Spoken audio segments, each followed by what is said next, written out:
Alamin wassalatu wassalamu ala asyrafil anbiya'i wa mursalin wa ala alihi wassahbihi ajma'in. Subhanaka la ilma lana illa ma 'allamtana innaka antal alimul hakim. Rabbi shrah li sadri wa yassir li amri wa hlul 'uqdatam min lisani yafqahu qawli. Wala haula wala quwwata illa billahil aliyil azim. Amma ba'du. Qala mu'allifu rahimahullahu ta'ala, telah berkatalah pengarang kitab ni, wa nafa'ana bi ulumihi, mudah-mudahan Allah memberi manfaat kepada kami, kita semua ni akan ilmu yang dia tulis ni. Wa ja'alana minal mukhlisi bi qiraati, dan menjadikan kita orang-orang yang penuntut ilmu yang semata-mata ikhlas mencari keredaan Allah Subhanahu wa ta'ala. Amma ba'du, kemudian daripada itu, tengah-tengah cuba baca sikit.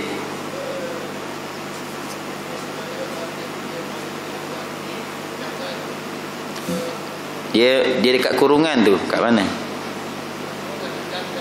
Dan jangan pula bangkit atas suaminya sebab elok rupanya, atas sebab banyak hartanya, dan jangan pula menghinakan akan suaminya itu kerana fakir dan miskin.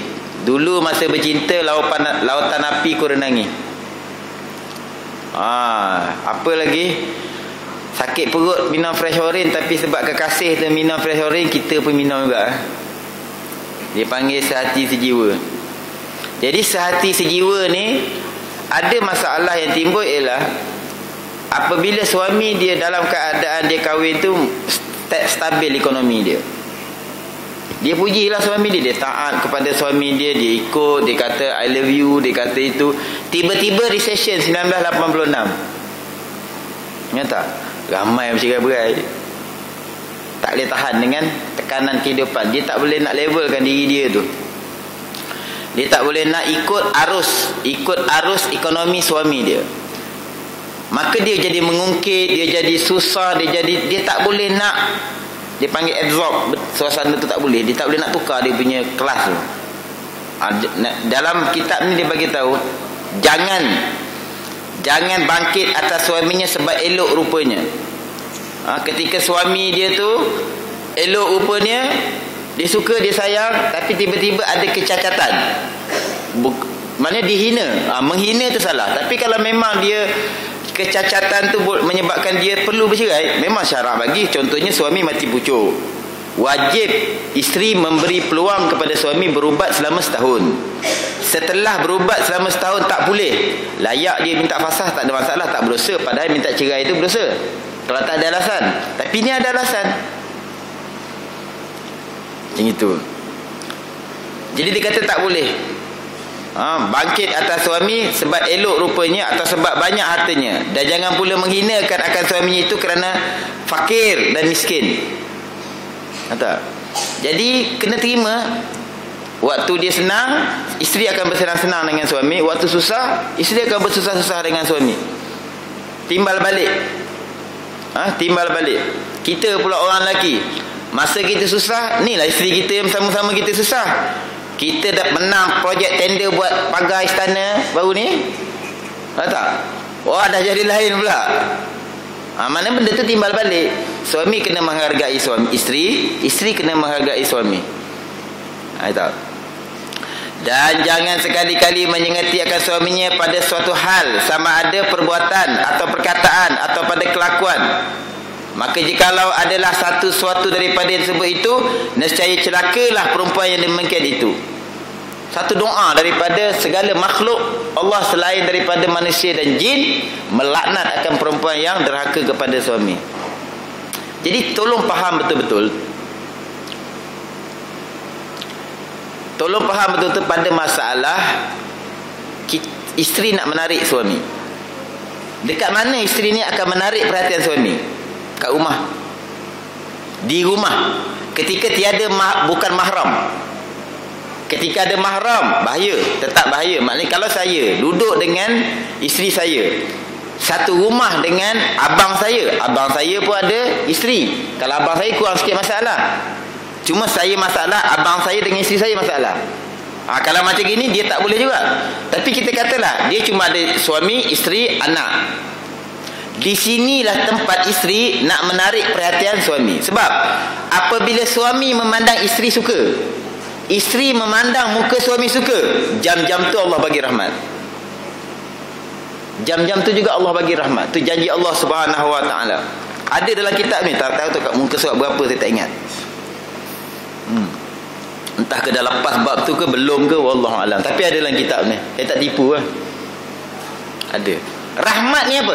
Itu soalan dia pula. Tuan-tuan datang surau ni sebab rumah dekat dia. Sebab yang jauh pun boleh sampai. Tuan-tuan datang sini sebab memang tuan-tuan sebab tadi kerja pukul 5 balik. Tuan-tuan datang sini sebab rahmat Allah Subhanahu Wa Taala, termasuk saya yang bercakap. Berarti Imam Ghazali kata, saya ulang balik. Imam Ghazali kata apa?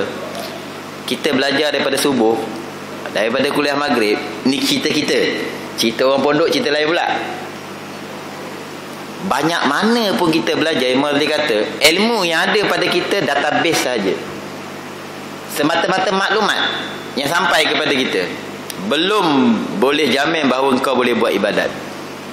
Belum. Semata-mata ilmu yang kita ada ni. Bukti dia, macam kita bincang mula lepas, doa masuk tandas kita tak baca, padahal kita tahu. Jadi doa masuk tandas tu sekadar menjadi satu maklumat. Kita save dekat D ke C ke desktop ke, tak tahu kat mana kita save. Tapi bila masuk tandas kita tak baca. Ilmu kita ada. Tak percaya tanya cucu balik nanti. Tu. Dulu masa tadika juara doa. Juara doa tak baca. Ilmu yang kita ada ni, yang saya ada ni, belum menjamin lepas daripada maksiat. Dan ilmu yang saya ada ni, ilmu yang kita ada ni, kata Imam Ghazali, belum menjamin kamu lepas daripada azab api neraka, wa'iyadzubillah min zalik. Jadi ilmu kita ni, kalau kita boleh beramal kerana apa? Ilmu kita ni yang boleh menghindari maksiat kerana apa? Ilmu kita ni yang boleh melepaskan daripada api neraka, kenapa? Rahmat Allah. Semata-mata rahmat Allah. Yang bawa kita kemari ni rahmat Allah, bukan sebab rumah dekat, bukan sebab kerja balik pukul 5, bukan sebab bukan rahmat Allah. Maka kita perlu rahmat. Maka orang berkahwin pandang isteri suka, isteri pun suka, rahmat. Habis nak suka macam mana? Pakai kain batik koyak. Suami pakai selipar warna merah sebelah, biru sebelah.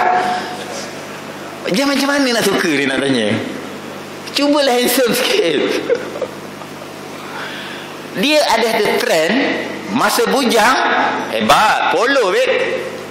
Tak pakai baju lain, polo sahaja. Daripada hujung kaki sampai hujung rambut. Minyak wangi polo 3 tu lebih kat airport tu saya tengok baru ni. Orang duk cerita saya polo bagus. Saya nak tengok, saya nak cium. Cium tak kena bayar, free. Saya cium. Kahwin je, anak satu je, terus seluar lipat sebelah. Saya ingat sebelah seluar, jalan ke Giant apa semua. Suami tak guna betul. Sebab dia ada satu masalah dalam rumah tangga, nak tarik perhatian supaya isteri tengok kita suka, suami tengok kita isteri suka. Bila berpandangan mata suka je, rahmat ni yang bawa kita ke kuliah, rahmat ni yang boleh bawa kita kepada ibadat, rahmat Allah yang boleh menghindarkan daripada maksiat, rahmat Allah yang memasukkan ke syurga, menghindarkan daripada api neraka, bukan yang lain.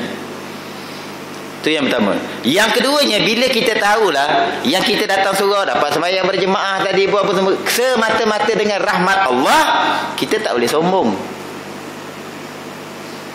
Tu jiran saya tu memang keras hatinya, ustaz. Payah dah nak ajak kuliah, seolah-olah kita hebat. Itu percakapan Azazil pada satu ketika.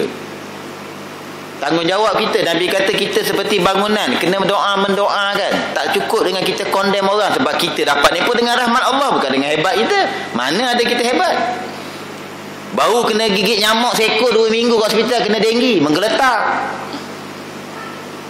Mana hebat itu? Itu dalam tasawuf dia kata macam gitu. Kerana itu Allah Sufi kata, kami tidak pernah merasa kami selamat, melainkan kaki kami telah dalam syurga.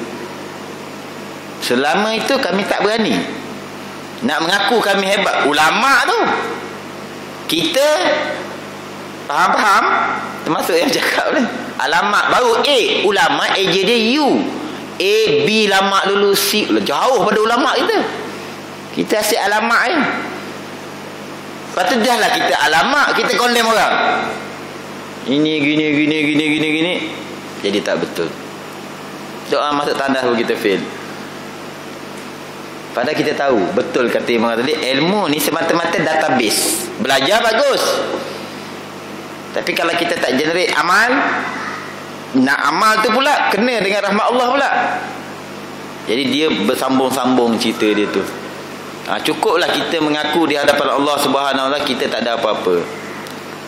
Fakir ilallah, sangat berhajat kepada Allah. Padahal doa masuk tanda tu, Allahumma inni a'udzubika. Wahai Allah, ini tu dipanggil tahqiq. Kalau saya bagi tanya abang ni, semalam ada curi duit tak? Tak ada. Cukup dah ayat tu kita faham, dia pun faham. Tak ada. Sumpah lillah wallah saya tak ambil. Tanya, itu apa tu? Yang sumpah lillah inna lah tu, nak mentahqiqkan, menguatkan bahawa dia tak ambil. Allahumma, wahai Allah, ini sesungguhnya aku. Tahqiq dia panggil. A'udzubika, aku berlindung dengan kau ya Allah. Maka kita ini tu mengatakan, aku ni ya Allah, tak ada yang lain dah aku nak minta berlindung melainkan kau minal khubsi wal khaba'is, daripada syaitan. Khubsi wal khaba'is tu tiba-tiba kita tak baca, sombong lah. Sombong lah. Sebab doa tu Nabi design macam gitu. Kita dalam keadaan bukannya kebal, pergi perang, bawa lestik satu, tak pakai baju apa semua, berjalan tengah-tengah tembak-menembak tu. Bodoh namanya.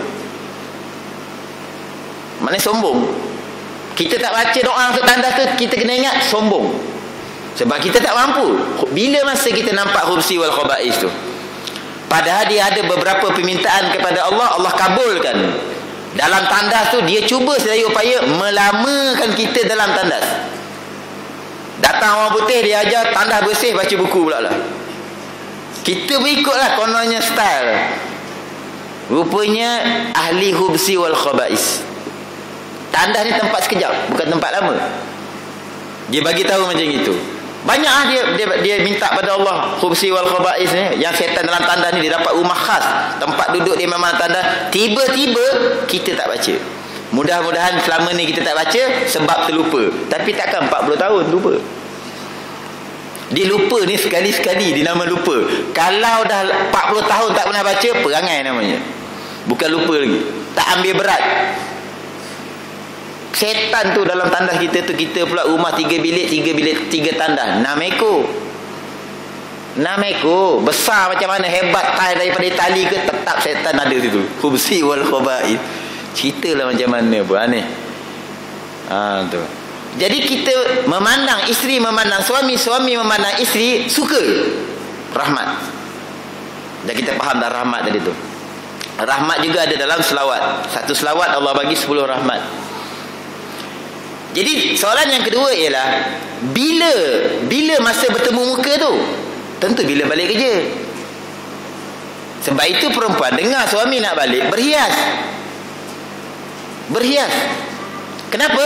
Nak dapat rahmat daripada Allah Subhanahu Wa Taala. Macam gitu. Suami tengok isteri hari ni bersih muka, cantik apa semua tu, pakai baju Superman lagi. Dia minat baju Superman, tak apa lah. Ataupun pakai macam-macam lah, taste masing-masing. Kasut tumit tinggi tu pakai kat rumah, tak apa lah. Dah suami suka. Kletek. Baru balik, baru dia buka pintu. Suami senyum. Ya Allah, rahmat. Lepas tu isteri tu bersalam pula dengan suami. Diampunkan sebanyak bilangan jari. Orang kampung dikata, kau apalah kahwin dengan perempuan cacat, jari 12. Kita kata dia cacat, sekali dia salam 12 dosa, kita 10 je. Ada agak kelebihan. Rabbana ma khalaqta hadza batila, dia panggil. Tiap-tiap penciptaan Allah tu tak ada yang sia-sia. Kita memang bahasa kita cacat, tapi sekali dia bersalam 12 dosa dia. Sebab hadis kata sebanyak bilangan jari, dia tak kata sebanyak 10 jari. Maka ada tak kelebihan orang cacat tu? Ada di pihak yang lain. Macam gitu.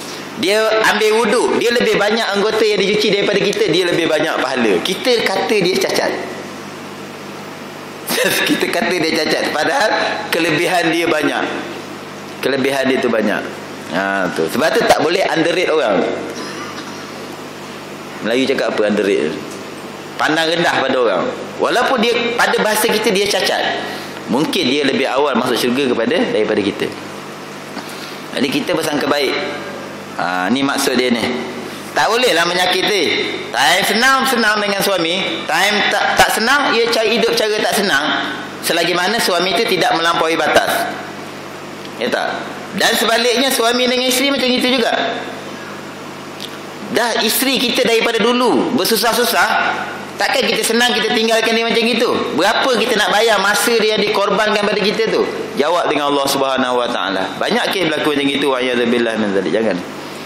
So anak kahwin lain tu cerita lain, tapi yang ni HQ dia panggil. Jaga betul-betul. Ya tak? Jangan buat sebarang macam itu, jangan. Kesian. Tu. Habis. Jadi fahamkan betul-betul isteri, menarik perhatian suami ni satu ibadat. Jangan terbalik. Jangan waktu kerja cantik, jangan terbalik. Waktu kerja tu perlulah seadanya, sekira-kira melepaskan hukum syariat, menutup aurat tu. Tapi di rumah tu paling penting. Suami kena belajarlah gincu jenis apa supaya isteri dapat pakai. Takkan pakai color lunar. Ya tak? Macam itu. Jadi dua-dua pihak ni dia kena belajar, dia kena apa tu? Saling bantu membantu dalam urusan menghasilkan pahala. Macam itu. Cuma isteri banyak ramainya dia leka kat situ. Dia leka kat situ. Tak suruh pakai baju kebaya dalam rumah ni. Maknanya apa yang suami boleh menyebabkan suami ni suka? Kalau suami ni suka memang muka tak mandi, tak payah mandi. Tak tahu, saya tak tahu benda tu, tapi nak bagi tahu isteri kena memahami suami. Isteri kena memahami suami. Sebab suami balik kerja ni dah penat.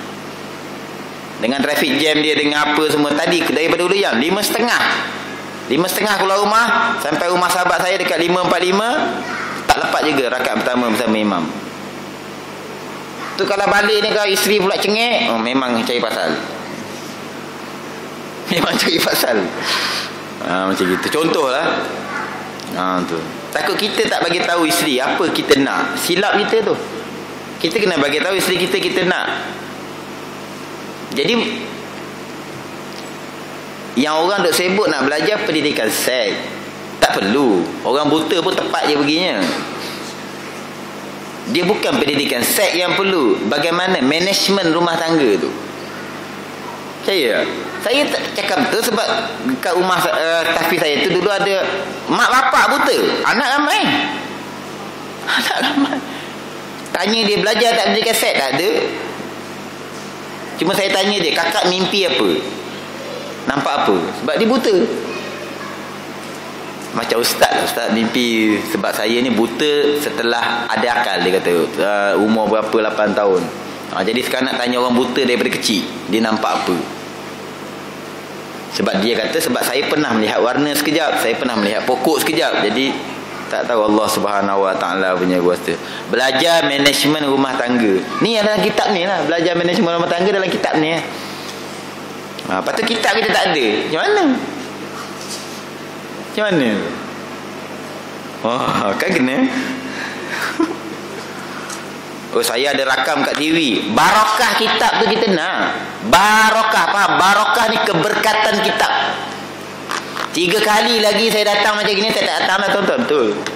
Betul saya cakap. Jangan main-main dengan saya selamba je.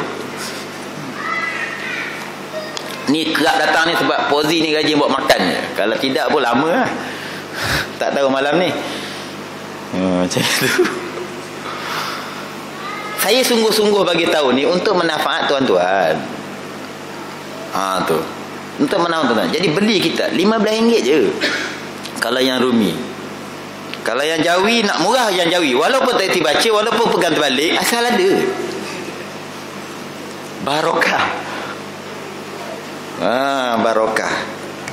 Saya ingat lagi seorang alim besar, Yunus. Entah dia kata kalau nak alim, tapi saya taklah sampai peringkat alim. Masalahnya sebab belajar sekejap. Entah kena ada kitab. Itu saya ingat sampai sekarang. Jadi bila mengaji ni, bila tuan guru kata kita akan buka kitab baru, saya paling gembira. Saya antara orang yang paling awal cari kitab. Saya tak boleh dengar nak buka kitab baru ni. Saya suka. Macam gitu. Jadi macam gitulah. Macam mana nak jawab dengan Allah besok? Samsung S4 kitab tak ada. Agak-agak apa agak nak jawab? Macam gitu. Tu kan bulan depan tak ada lagi. Jadi ambil berat. Tolong beli untuk dia orang dakwah kita. Jual kalau dekat KL RM5, jual RM15 juga. Ya tak? Macam gitu. Tu. Sebab saya tak ada masalah sangat, tapi saya takut saya salah tak bagi tahu. Coach bola sepak, takkan dia nak sorok ilmu dia, sebab dia coach orang ni, dia nak pasukan dia tu berjaya. Kalau dia sorok, besok dia pula dia salahkan. Saya tak nak macam itu. Tu. Tapi saya cakap tu kan lembut kan. Lembut je cakap tu. Tu. Ada lagi kasar. Kalau Tuan Guru Haji Saman Kati kata sahabat saya yang belajar, rehal tu dibaling terus. Rehal tu. Yang ni nak baling orang depan sempat elak, belakang kena, nasib lah. Tu guru lama. Macam kita mengaji kampung dulu lah. Garang. Guru-guru Quran kita garang. Tu. Habis. Sekarang tak ada garang sangat. Lantak lah. Macam dia hebat sangat, ustaz lain ramai lagi. Gitu lah manusia belajar. Tu. Lepas tu dapat apa? Tak dapat apa-apa. Kerana ulama' dalam kitab Pelita Penuntut, Ta'lim Muta'lim, dia bagi 2-3 orang ulama'. Dia kata aku jadi ulama' ni bukan sebab ilmu yang banyak, kerana belajar aku tu dengan adab. Ambil ni belajar dengan wudu, menghadap kiblat dan sebagainya, gitu-gitulah. Jadi aku ni dirahmati Allah kerana apa? Adab yang aku ditanam oleh guru aku ikut, aku dapat title ulama' tu. Dia tak kata dia dengan ilmu dia belajar dan mentelaah, tak. Jadi siapa yang boleh menjaga adab, dia akan dapat ilmu. Adab yang paling penting ada kitab. Itu yang pertama dulu sayang, kita nak belajar. Macam gitu. Patut saya tak payah bawa kitab ni. Pozi baca, saya syarah kan.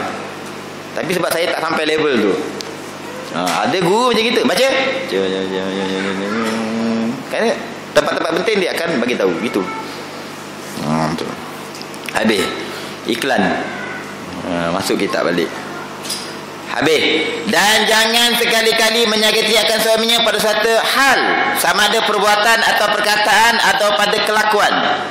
Maknanya pada setiap saat pun isteri tak boleh menyakiti suami, walaupun suami itu Fir'aun. Maka tak ada suami dalam Fir'aun. Tak ada. Fir'aun dah mati lama. Kenapa saya sebut Fir'aun? Siti Asyah taat pada perkara-perkara yang tidak bercanggah dengan iman dan Islam. Dia taat. Dia jaga anak Fir'aun. Dia jaga masakan. Sementara kebetulan syariat mereka ketika itu, bila isteri itu Islam, suami kafir, tak tercerai. Syariat kita tercerai. Jadi syariat mengikut Rasul-Rasul. Tauhid satu. Daripada Nabi Adam sampai Nabi Muhammad SAW sampai hari kiamat, tauhid satu, la ilaha illallah. Semua Nabi-Nabi Rasul-Rasul SAW membawa tauhid yang satu. Dalam masalah syariat memang berbeza. Injil lain. Sebab dulu kita dengar masa kecil-kecil, Nabi Isa bawa Kristian. Dulu saya pernah dengar kecil-kecil dulu tu. Pemahaman dia macam gitu. Tak, semua Rasul-Rasul SAW membawa tauhid la ilaha illallah. Dalam bab syariat berbeza. Termasuk Fir'aun dengan Siti Asyah tu. Dia layan. Akhirnya ke mana isteri ni pergi? Duduk dalam kawah api tu, mati kat situ, syahid fi sabilillah. Tetap dia taat kepada Fir'aun. Bayangkan tu ibu-ibu, isteri-isteri, bayangkan macam mana. Tak boleh. Yang parah sekali ialah isteri tengking suami sakit jantung, mati, tak sempat maafkan. Jumpa hari kiamat, tak ada minta maaf lah. Itu dosa dengan manusia. Tak. Kalau isteri tengking suami, isteri mati, suami bisa je maafkan sebab dia boleh kahwin lagi. Dia senang je nak maafkan tu. Ni terbalik cerita tu payah. Sebab tu paling takut dosa dengan manusia. Bukan kata senang lenang kita buat dosa dengan Allah. Dari sudut pengampunan, Baru ni ada seorang tanya saya, Ustaz, dia ada masalah dengan saya, contoh, kemudian saya tak nak mengampunkan, salah tak? Saya kata tak salah. Itu hak eksklusif yang Allah bagi. Kita berhak. Aku tak nak ampunkan kau, kita jumpa pada hari kiamat. Apa berlaku pada hari kiamat? Dia ni akan diambil pahalanya oleh si Polan dan si Polan saya tadi tu. Macam itu. Itu memang hak yang Allah bagi. Cuba kita tengok dalam bab hudud, kisas, bunuh balas. Siapa yang ada otoriti ketika tu? Wali dia. Kalau wali dia kata ampun, lepas. Tapi tetap kena diat. 100 ekor unta ke macam mana? Tetap kena diat lah, denda tu kena. Tapi tak kita otoriti untuk mengampun tu wali dia. Tinggal dia kena bertaubat dengan Allah Subhanahu Wa Taala. Setelah dia membayar diat, tetap dia kena bertaubat dengan Allah, sebab tiap-tiap dosa dengan manusia, dosa dengan makhluk. Dosa dengan manusia, dosa dengan Allah juga. Jadi isteri pada tiap-tiap keadaan tak boleh. Tak boleh nak tengking suami, nak masam muka sampai apa sajalah yang boleh menyakitkan hati suami, tak boleh. Jadi yang ni lah suami kena sayang dekat isteri. Kena sayang dekat isteri tu. Dengan penat dia, kita dah lah dia penat, kita cepatlah sikit ambil tukul tu, aku ketuk kepala kau. Bahasa macam gitu. Kan dia bawa tukul, dia ketuk kepala kita dulu, kita marah. Adalah rumah tangga, bahasa. Cakap lembut-lembut dengan isteri. Sebab Rasulullah dia cakap lembut. Rasulullah dia dengan Sayyidina Abu Bakar. Sayyidina Abu Bakar tu bapa mertua dia. Anak Sayyidina Abu Bakar tu Siti Aisyah. Betul? Siti Aisyah anak Sayyidina Abu Bakar. Pernah tu ketika tak macam mana Siti Aisyah ni membangkitkan kemarahan Rasulullah. Benda yang dia buat tu pada Sayyidina Abu Bakar boleh membangkitkan kemarahan Rasulullah. Boleh jadi dia tu menderhaka kepada Rasulullah. Sayyidina Abu Bakar sendiri nak hukum Siti Aisyah, Rasulullah tak bagi, biarkan. Macam gitu sekali Rasulullah dengan isteri itu. Sekali-sekali adat. Tapi kalau sekali-sekali dia tak marah isteri, tu bukan adat lagi. Tak, itu satu masalah dipanggil nafsu ammarah. Ammaratun bisu, dia nafsu yang membuat-buat penyakit-penyakit hati. Suka marah ni adalah penyakit hati. Traffic light merah pun kena maki. Tu pemarah betul. Ketika traffic light hijau tak pernah kata alhamdulillah. Padahal itu rahmat Allah tu. Dia sampai je hijau, rahmat Allah tu. Apa salahnya kita kata alhamdulillah, jadi ibadat. Tapi bila merah, kita marah. Kurang ajar punya traffic light. Tak kurang ajar traffic light. Punya pemarah dia tu. Ya Allah, mudah-mudahan kita tak kena macam penyakit macam gitu. Tak boleh isteri nak marah-marah kepada apa perkataan perbuatan, tak boleh. Jadi suami kena buat balancing lah. Jangan sampai membangkitkan kemarahan isteri. Kalau kita nak tarbiyah dengan cara yang lembut.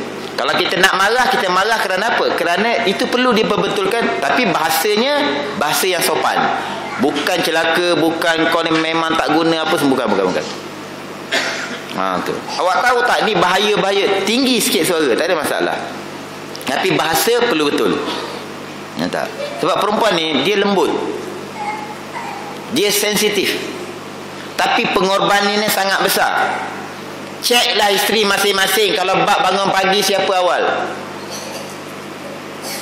Tak? Yang lama dengan anak siapa? Sekalipun hantar anak tu nursery, bila balik dari nursery, dia dulu, kita dulu kita Pak SMS cepat sikit nak tengok bola. Kita gitu. Yang ambil anak tu isteri, pada isteri kerja kat tu. Kau sampai rumah tak, nanti buat Maggi. Pandai pula mengarah tu. Lepas tu cakap pula tak sedap. Ya Allah, suami. Pada isteri bekerja tu. Dia tak ada toleransi. Itu yang dia panggil bergaduh, berperang dan sebagainya tu. Tapi isteri pula, sekiranya keadaan macam gitu pun, dia tak boleh tengking suami dia. Tak boleh. Dia kena sabar, saudara, dia jumpa Allah, mohon kepada Allah supaya Allah menjadikan suami dia suami yang soleh. Jadi kalau dia boleh buat macam itu, dia boleh pilih mana pintu syurga dia masuk, daripada pintu mana dia nak masuk. Suami kena tanya dulu pasal anak. Suami kena tanya dulu pasal jiran. Suami kena tanya pasal ini, pasal ini banyak. Yang bulan lepas saya sebut, tersalah saya sebut tu, Imam tadi kata dia nakal daripada Injil. bahawasanya kita diusung dalam jenazah, langkah yang pertama sampai kepada perkuburan ditanya 40 soalan, bukan 100, 40 dalam kitab Ayyuhal Walad. Soalan pertama, kenapa engkau membaikkan zahir kau, tidak membaikkan hati kau? Itu soalan pertama daripada 40 soalan yang akan ditanya sepanjang perjalanan kita ke kubur. Belum lagi masuk dalam kubur, belum. Macam itu. Kemudian dia berkata, dan jangan sekali-kali, habis menyakiti itu dah. Dan jangan sekalian menyakiti akan suaminya pada suatu hal, sama ada perbuatan atau perkataan. Cuma saya nak bagi tahu, benda Allah ni bagus. Tu bagus tu, web. Tapi orang lelaki jangan jadikan itu priority. Dia kena datang surau. Kan? Jangan pula ada kemudahan tu prioritinya kat rumah sambil tengok bola, kuliah. Orang lelaki kena faham priority dia rumah Allah. Ni saya nak ingatkan yang takut-takut tak diingatkan. Tapi kita setuju, kadang-kadang memang kita tak sempat dan kita ada alternatif. Isteri kita ada alternatif. Baru lepas bersalin, pantang, macam mana nak datang surau? Tak apalah, kita bagi satu laptop kat dia. Dia tengok Hindustan pula, nasib lah. Dah ada internet. Ya tak? Tu. Nak ingat tu, bukan pariti ni. Pariti kita tetap rumah Allah Subhanahu Wa Taala. Saya dalam wall Facebook saya baru ni masuk satu cerita, wallahualam, mudah-mudahan benar. Tapi boleh kita ambil iktibar. Ditanam kata jenazah elok sangat. Antara sejarah dia tu, dia ni orang kampung ni pernah minta dia diusung untuk sembahyang berjemaah. Masya-Allah, saya pun tak pernah buat macam tu. Ada dapat tak tu? Saya cari balik. Dia tu sebelum mati tu, dalam sejarah hidup dia tu, pernah orang kampung kita, dia sampai minta orang usung dia sebab dia uzur. Bawa ke mana? Dia nak sembahyang berjemaah. Faham tu dia, dan dia dapat beramal dengan hadis Nabi SAW. Kita sebab WWW tak datanglah. Kuliah kat rumah boleh tengok. Betul, bagus, tapi tanggungjawab tu tak lepas. Sebab orang lelaki diberatkan dengan rumah Allah Subhanahu Wa Taala. Habis kat situ. Sebab kalau semua macam itu, ni baik buat saya berkafe. Lebih senang macam itu. Saya pun nanti dia peduli live telecast dia panggil. Macam itu. Sebab kenapa kita berkumpul? Sebab Rasulullah berkumpul dengan sahabat. Bukan masalah teknologi. Kalau masalah teknologi, zaman Rasulullah lebih hebat. Ketika Sayyidina Umar membaca khutbah di Madinah, dia boleh tegur sahabat di Jordan tengah perang. Teknologi siapa boleh hebat? Kalau kita kata teknologi, tak. Sunnah kita berhimpun ni. Datang para malaikat mendoakan kita. Kita nak tu. Kita nak tu. Kemudian, tapi saya sekali baru tengok. Kuliah saya baru sekali tengok. Tak berani. Tak. Macam-macam rasa tak berani tengok sampai sekarang. Jadi kalau ada komen-komen tu melalui SMS saja. Saya tak akan tengok setakat ni. Tapi alhamdulillah lah, mudah-mudahan adalah kenangan kira saya mati. Ya tak? Gitu. Jadi bila tuan-tuan tengok saya, mudah-mudahan Ustaz Yunus selamat lah. Mudah-mudahan. Bila saya matilah. Kalau tuan-tuan mati, tak tahulah, saya tak kenal. Ya tak? Tapi hari-hari mendoakan semuanya muslimin muslimat, supaya semuanya selamat masuk ke syurga Allah Subhanahu Wa Taala. Jahat macam mana pun kita ingatlah, pengampunan Allah tu sangat hebat. Jahat. Jadi kalau tengok orang tu jahat macam mana pun, kita jangan tengok jahat dia tu, kita tengok sekali Allah ampunkan macam mana. Jadi layak ke kita menghina dia? Tak layak. Kita memang banyak ibadat, tapi hanya satu sebab Allah derhaka, memang masuk neraka. Jadi tak ada rasa kita boleh rasa kita hebat. Itu benda yang penting sangat dalam kehidupan kita. Habis. Dia tak datang surau sebab memang dia belum dapat rahmat Allah. Kalau dia dapat rahmat Allah, mungkin sebelum subuh dia sampai lah. Mungkin. Jadi kita dapatnya pun dengan rahmat Allah Subhanahu Wa Taala. Ingat. Habis. Tak habis-habis berkali. atau perkataan atau pada kelakuan, maka tafriq, dia panggil fa tafriq, nak menerangkan. Jika berlaku yang sebaliknya, maka jikalau adalah salah suatu daripada yang tersebut itu nascaya, jawab kepada fa tadi tu, maka dia ada jawab dia. Oh ni sedap bahasa Arab ni. Kalau baca kitab Jawi style pondok ni, yang ni paling best lah. Maka tiba-tiba je tu terjerit. Kita pun nak tertidur tadi tak jadi. Tak. Maka jikalau adalah suatu daripada sebab itu nescaya. Oh, dia baca gitu. Kita pun dia tahu, dia nak bagi tahu fa tadi tu ialah fa apa? Nescaya tu ialah jawab kepada fa. Tak faham? Tak payah faham. Tapi ni memori saya masa mengaji tu, saya keluar balik memori masa mengaji tu. Rupanya dia lenggok baca tu, dia siap bagi bahasa Arab. Ni kitab Jawi. Nescaya apa? Celakalah perempuan yang demikian itu, sehabis-habis celaka, maksimum lah. Tak ada dah lebih celaka seorang perempuan melainkan bila dia derhaka kepada suami. Maka kenalah jadi suami yang pengampun, kenalah jadi suami yang mentarbiah. Kita jangan pandang isteri derhaka, sebab dia derhaka tu kita kena jawab dulu, tarbiah ke tak? Kita hantar dia kuliah tak? Kita bimbing dia semayang tak? Dia semayang betul ke tak? Fatihah dia betul ke tak? Semua sekali. Baru kita boleh petikaikan kenapa dia jadi isteri derhaka. Sebab kalau tanya orang, semua nak masuk syurga. Ku nantimu di pintu syurga. Dia pun nak masuk, tapi dia silap. Buat apa pergi tunggu orang? Masuk je lah. Pasal memang dia macam itu. Penulis skrip tu tak betul. Jadi kenapa manusia jadi macam itu? Ada sebab.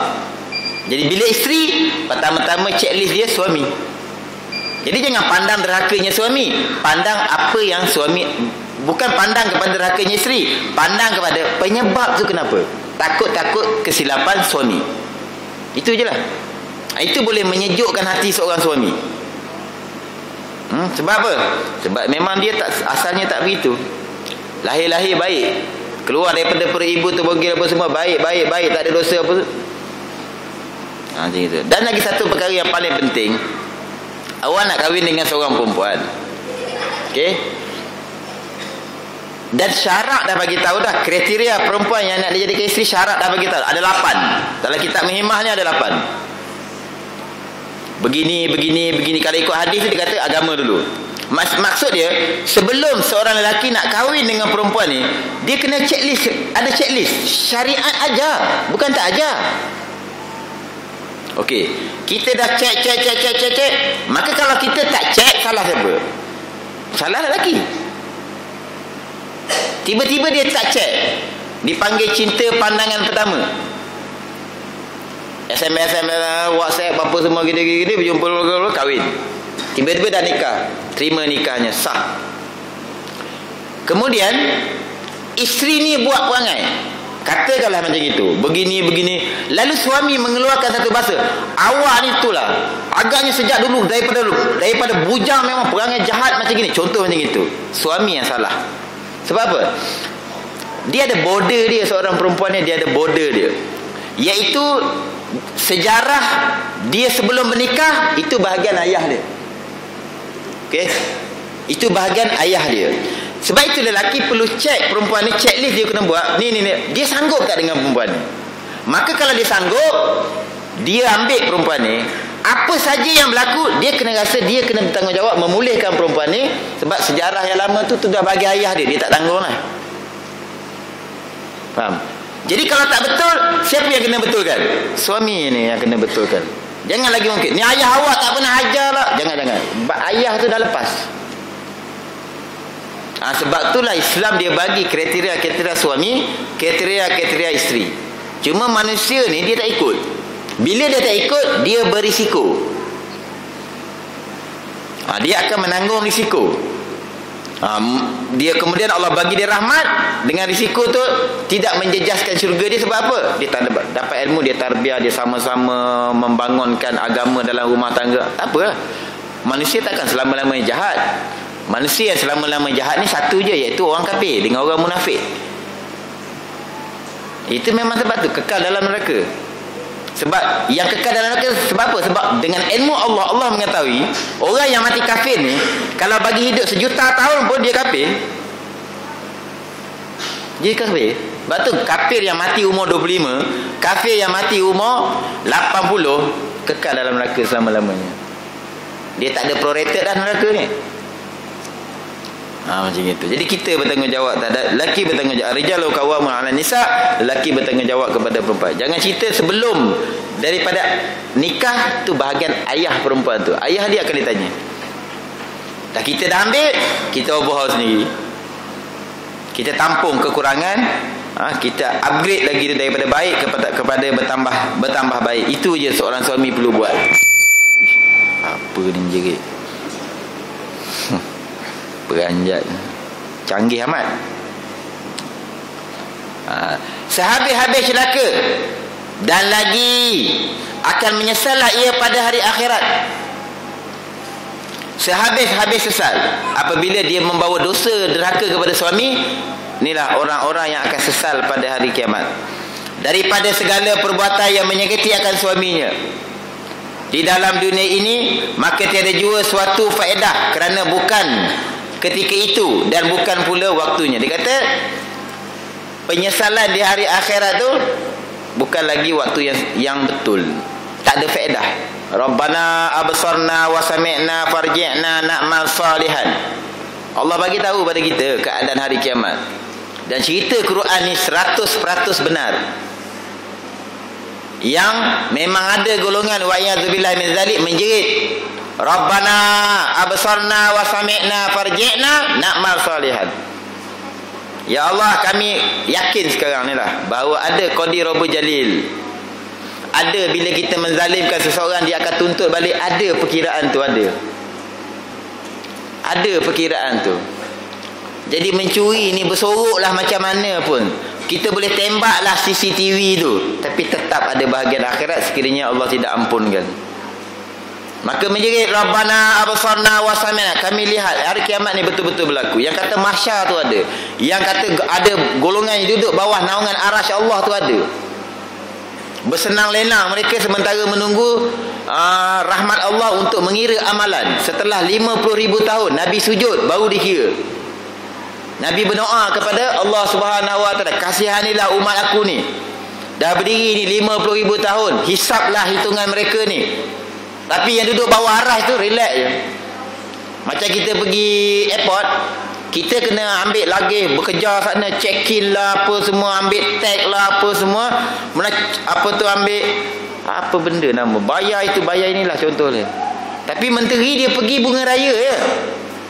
Dia boleh buat press conference lagi, orang pergi hantar cek.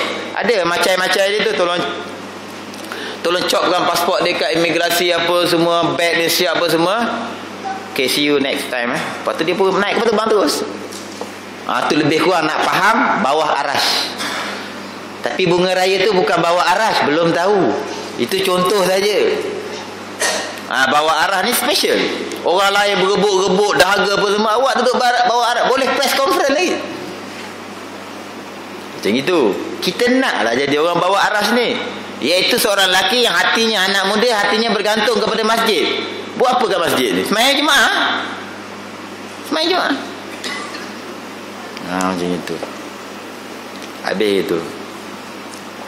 Kemudian kau apa nak berhenti? 8:30. Tak.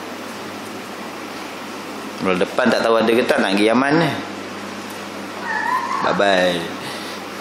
Tak. Jadi kita bacalah sampai 8:30. Jamak takdim dipanggil untuk kuliah bulan depan. Dan hendaklah ia berkhidmat akan sekalian pekerjaan yang di rumah.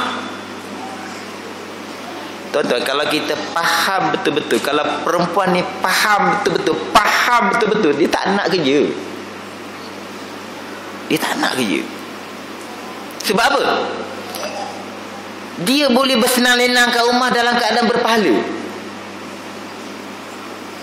Kita matlamat kita apa? Ibadat. Wa ma khalaqtul jinna wal ins illa liya'budun. Tidak aku ciptakan jin dan manusia melainkan semata-mata untuk beribadat, menyembah aku. Lebih kurang macam itu diterjemahkan. Maka perempuan besarnya pahala dia tu di rumah. Okey, tapi tak ada masalah. Ulama kata perempuan dibenarkan bekerja, maka sila bekerja. Tapi ingat, ulama kata dibenarkan bekerja, aurat macam biasa lagi. Pergaulan kena ikut. Itu banyak benda lah, restricted dipanggil. Banyak benda yang disekat. Sebab perempuan ni dah dekat luar. Sebab Nabi kata sentiasalah perempuan ni apabila dua memberi fitnah kepada lelaki. Contoh, dia pakai minyak wangi. Dia pakai minyak wangi, dihidu oleh lelaki pandang dia. Pandang lagi, sebesar dosa zina. Dalam kitab ni disebut, tuan-tuan cari, sebesar dosa zina. Kalau di zina tu dosanya 8 juta pound, awak pakai minyak wangi, lepas tu ada lelaki tertengok. Lelaki tu tengok kali pertama, dia terus paling, tak apa, tak berdosa. Kalau tengok, berdosa. Dapat dia 8 juta pound dosa, perempuan dapat berapa? Katalah ada seorang lelaki tengok, perempuan tu dapat 8 campur 8. Pasal dia penyebab orang tu dapat dosa 16 pound. 16 tadi, lebih kurang tu lah. Kalau 10 lelaki tengok, kali je lah. Dia punya sendiri 8 tadi tu, 10 kali 8 masuk akaun dia. Tiap-tiap seorang tu dapat 8. Bayangkan. Patut suami suka, dayus. Kecuali dia memang mudah-mudahan dia tahu benda tu salah, dia telah mentarbiah.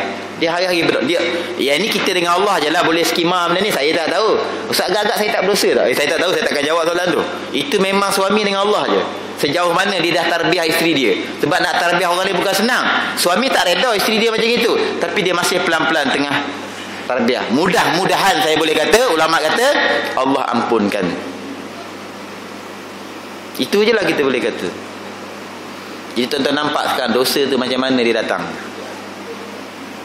Tak? Awak main bola dekat seluar pendek, main bola pakai seluar pendek dekat stadium, berapa puluh ribu, 40 ribu orang tengok lutut awak. Awak ada satu dosa. Setiap orang daripada 40 ribu tu ada satu dosa. Awak ni 1 campur 40 ribu, 41 ribu sekali tengok. Tapi kan ustaz, kita tengok bola, tumpu pada bola. Bohong. Tiba-tiba pemain tu bawa bola, kita boleh fokus kat bola je. Baik kita ambil sebiji bola tenang macam ini. Kan pembohong tu. Manusia suka bagi alasan, tak nak berpijak di atas bumi yang nyata. Kerana kebencian dia, kerana nafsu dia suka. Tu ada pelajar tanya saya baru ni, pelajar Pardon Ain, tengok bola dosa tak ustaz? Ni budak tanya, jadi saya jawab memang kadang-kadang macam soalan gaya-gaya memperkecil-kecil kotak, tapi budak yang tanya. Saya kata ambil gini, kita ada sebiji bola, kita tengok, tak ada masalah. Itu selesai masalah tu. Kita pergi stadium, semua lelaki semua menutup aurat. Pemain menutup aurat, pengadil siap pakai kopiah, menutup aurat, pakai kopiah pula dah, tak ada masalah. Tapi dosa datang dari mana-mana, percampuran yang tidak dikawal. Bila percampuran berlaku, maka lelaki memandang isteri orang, lelaki memandang perempuan ni, perempuan tu, itu dosa. Dosa datang daripada situ. Kemudian aurat, dosa datang daripada aurat. Kadang-kadang jadi judi, itulah dosa. Bukan dosa tengok bola tu. Sebab kalau komplit semua menutup aurat, tak ada masalah langsung. Lepas tu saya bagi pelajar saya main bola betul-betul.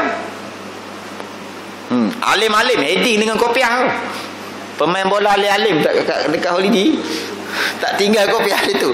Saya tak suruh pun, tapi dia terbiasa tu, dia main bola pun nak pakai. Macam itu. Bayangkan tu, satu minyak wangi tu yang kita beli untuk isteri-isteri pakai kat luar, dihidup oleh lelaki lain terfitnah. Satu dosa sebesar dosa zina. Boleh tengok hadis tu dalam kitab ni, cari sendiri. Macam itu. Jadi perempuan kerja apa? Hendaklah ia berkhidmat akan sekalian pekerjaan yang tersebut, sekira-kira kuasa atas dia.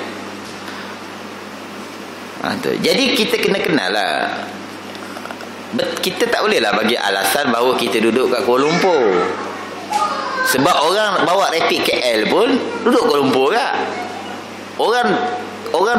Orang bawa rapid KL ni, katalah gaji dia 2,000. Isteri dia tak bekerja mungkin. Contoh, awak gaji 8,000, tak cukup lagi. Isteri bekerja. Kena tanya soalan tu. Kenapa kehidupan 8,000 pun tak cukup? Saya ada kes ni. Saya ada satu kes, gaji dia 7,000. Jadi yang perlu kita persoalkan, kita hidup macam mana atas dunia ni? Di Kuala Lumpur, sebab orang PKL 2,000 pun sama kan? Dia boleh hidup. Nyatalah pada perkara-perkara yang ada perkara yang kita tidak boleh zuhud. Proton pecah kepala otak, buat kereta dah ada sport rim, hari pertama keluar tukar sport rim.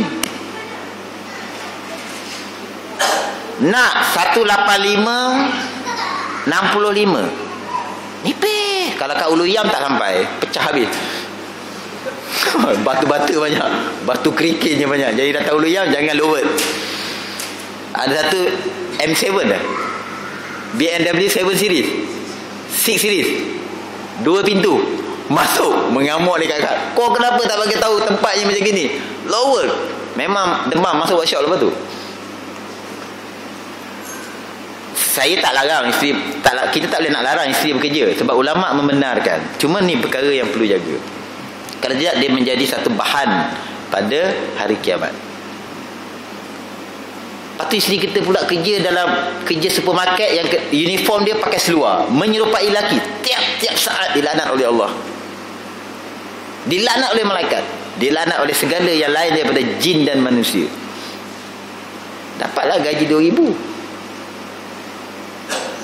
Habis tu dah company suruh. Company suruh lebih besar ke Allah suruh lebih besar?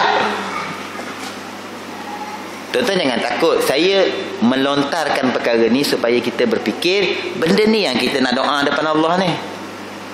Benda ni yang kita nak bagi tahu apa? Kita, supaya kita nampak yang kita ni banyak salah rupanya di hadapan Allah Subhanahu Wa Taala. Mudah-mudahan Allah memberi kita jalan yang lebih baik. Kau besok berhenti kerja tidak? Jangan macam itu. Aturkan elok-elok ikut acuan syariat. Sudah. Isteri saya pun itu hari pun bekerja, tapi dia bekerja sebagai guru tadika apa semua. Saya pastikanlah dia pakai. Itu tak apalah. Mudah-mudahan. Jadi kita kena buat benda yang sama. Tu. Ini isteri dia ketua poco-poco. Habis lah. Habis. Ya tak. Sihatnya belum tahu. Doktor pakar mati. Doktor pakar menjaga kesihatan mati. Sibuk sangat dengan poco-poco dia tu. Bagi tahu dengan doktor pakar mati, biar dia faham. Jadi bukan kita tegas senaman tu, cara. Yang banyak salah ni ialah cara, bukan benda tu sangat. Kemudian akhir sekali, dan hendaklah ia berkhidmat akan sekalian pekerjaan yang di rumah suaminya, sekira-kira kuasa atasnya. Suami walaupun faham bahawa isteri ni kerjanya kat rumah, tapi suami tak boleh zalim. Maksud dia kena raikan waktu rehat isteri. Dia kena raikan kawan tu dah seminggu kat rumah, sekali-sekali bawa keluar. Kenalah suami ni, management dia kena macam itu. Setahun sekali, 2 tahun sekali kita beli tiket tu, pergi Bali, Bali janganlah, pergi ni tempat-tempat yang vacation yang sesuai dengan kita. Macam itu. Ini kita kerah betul tenaga dia. Dan kita outstation tak balik, tak pernah beli hadiah. Tak guna suami je ni, betul. Tuan-tuan beli hadiah, dah outstation beli. Walaupun pen sebatang, beli kilometriko, beribu-ribu kilometer. Suka dia. Rajin-rajin bagi hadiah. Saya tu hari sebelum balik Yaman tu, saya bagi hadiah kat isteri saya. Satu ridak warna hijau. Sebab apa? Kita belajar. Tuan Guru pesan, Rasulullah paling suka memberi hadiah kepada isteri dan sahabat-sahabat dia. Tak payah mahal, tapi memberi itu ialah ikatan. Perempuan lagilah dia menghargai kalau kita ni bagi hadiah. Betul tak Kak? Angguk je tak, geleng pun tidak. Mungkin tak faham, mungkin tak dengar apa saya cakap. Perempuan suka kita layan dia macam gitu. Inilah hadiah abang sebenarnya 1 Muharram. Tak pernah orang buat kan? Nak tunggu hari jadi juga tiup lilin. Padahal bukan budaya Islam tiup lilin tu. Budaya Majusi dia panggil. Mengagungkan api. Tak ada kena-mengena langsung api dengan kek. Tak ada kena-mengena, tak matching langsung. Otak kita fikir pun tak matching. Sama juga dalam masalah horoskop. Katanya saya ni kalau ikut tarikh lahir saya 24 Mac ni Aries, kambing gurun. Oh, dia pun tengoklah kambing gurun. Begini, orang Aries ni begini. Tuan-tuan tahu tak? Bukan saya seorang je lahir bulan Mac dalam dunia ni. Seluruh dunia. Dan dalam seluruh dunia lahir bulan Mac ni, ada yang kafir, ada yang Islam. Jadi betul tak horoskop tu? Tak betul langsung, penipu. Ada yang papa kedana, ada yang kaya-kaya pun ada. Sama bulan dengan saya. Dah tentu saya kat sini sekarang ni lah. Jadi kan pembohong. Yang kita percaya baca tu kenapa? Sebab bodoh. Tak ada lah sebab lain. Kenapa malam ni saya suka sebut bodoh lah? Jarang saya cakap macam gitu. Tak Ustaz, saya baca yang semalam. Syirik. Telah ni penjaga Kaabah bagi tahu. Ayat ni cantik. Last sekali tu. Sebarkan kepada 20 orang. Kalau tidak nanti, kalau tak sebarkan nanti dapat balak kawan saya. Syirik. Tak ada kena-mengena. Lepas tu dia fitnah penjaga Kaabah tu, dosa besar. Apa kena-mengena benda? Tak ada kena-mengena. Nasib kita sebenarnya sejak azali telah ditentukan. Kita Allah suruh kita semayang, suruh berusaha, sudah. Jangan percaya Aries jangan. Anak kita bimbang. Budak-budak muda ni dia suka lah tu baca. Lepas tu kita pun suka lah pergi K4, ada timbang tu kan. Nanti dia keluar kertas. Agak tak, nasib tak baik, dia timbang lagi sekali, dia ambil kertas baru. Ini aku percaya. Sebab tadi yang dia timbang tu, perkataan tu tak elok. Padahal benda tu, ya Allah, macam mana lah otak mana sendiri fikir, tersusun kat dalam tu. Siapa yang nak pijak letak duit dapat, pijak letak duit dapat. Kalau kau banyak duit, ada 5,000, kau duduk situ 24 jam, kau masuk, semua kertas kau dapat. Berbagai-bagai nasib kau. Ngapalah payah nak faham. Kena tipu dengan mesej penimbang. Tapi PhD. Tuan-tuan nampak tak? Dia bila masalah iman ni dia pelik lah. Sebab iman ni yang bawa kita ke syurga. Bukan sebab harta, bukan sebab akademik, bukan sebab iman. Jadi iman ni memang pelik. Kadang-kadang orang yang tak berapa cerdik akademik faham tu masalah iman ni. Faham tak? Sebab tu Abu Hurairah mustada'afin dipanggil, ahli sufah, masuk syurga. 10 sahabat yang masuk syurga. Macam gitu. Jadi jangan percaya benda-benda tu. Jangan sebar pun. Pernah masuk kat saya jawab balik syirik. Sepatah perkataan je saya bayar. Tak ada kena-mengena. Yang bintang tadi, itulah dalil dia tu. Memang ramai lah bulan 3. Ada yang berapa kerana. Jadi betul ke nasib tu? Tak betul. Tu. Kita disuruh berusaha dan bertawakal kepada Allah Subhanahu Wa Taala. Kita tak kisah miskin, kaya apa semua. Kita kisahkan iman. Baik itu pil perancang keluarga haram. Kecuali orang yang ada otoriti kata awak perlu ambil ini kerana bahaya. Yang tu yes, boleh. Doktor lah. Kenapa kita kata, ulama kata haram? Sebab dia jadi satu trend manusia takut nak beranak. Alasan ni satu je. Alasan dia ialah sekarang harga semua mahal. Universiti mahal, minyak mahal, baru je naik. Ya tak? Apa lagi? Jadi kalau bela anak ramai takut nanti payah nak rezeki tu, payah nak. Benda tu dah confirm ke belum? Dah confirm ke anak dia masuk universiti? Entah umur 9 tahun langgar elektrik mati, perlu masuk universiti? Tak perlu belanja. Jadi yang dia takut tu bayang. Betul tak? Yang dia takut tu bayang. Padahal yang yakin telah sampai. Wa may yattaqillaha yaj'al lahu makhraja wa yarzuqhu min haitsu la yahtasib wa may yatawakkal 'ala Allah fa huwa hasbuh innallaha balighu amrihi qad ja'ala Allahu likulli shay'in qadra. Itu yang yakin daripada Allah Subhanahu Wa Taala. Kenapa manusia bimbang dengan bayang? Tak ambil yang yakin, iman. Beranak je lah macam kita api. Kecuali doktor kata bahaya, kita terima, kita jangan pandai-pandai. Kawan saya tu, abang dia tengok anak dia macam kereta api. Kau ni macam kata kau lagi kereta api berdiri gerabak. Tiap-tiap tahun beranak isteri dia. Jadi satu hari abang dia bagi dia ubat diperancang. Jadi dia makan, bukan dia makan lah, isteri dia makan. Tahun depan kembar, padan muka. Sampai sekarang tak berani makan. Kembar tu Allah bagi. Maksudnya gitu. Tak boleh kita sekat anak tu, tak boleh. Padahal lebih ramai anak, tiap-tiap anak tu dijamin rezekinya, dijamin. Itu yakinlah. Dia yang jadi tak tentu ni management. Seorang pemimpin keluarga tu pengurusan dia salah. Wallahu a'lam bisawab. Banyak umur kita jumpa pada kelak akan datang lewat. Tak takut tuan-tuan ada kerja.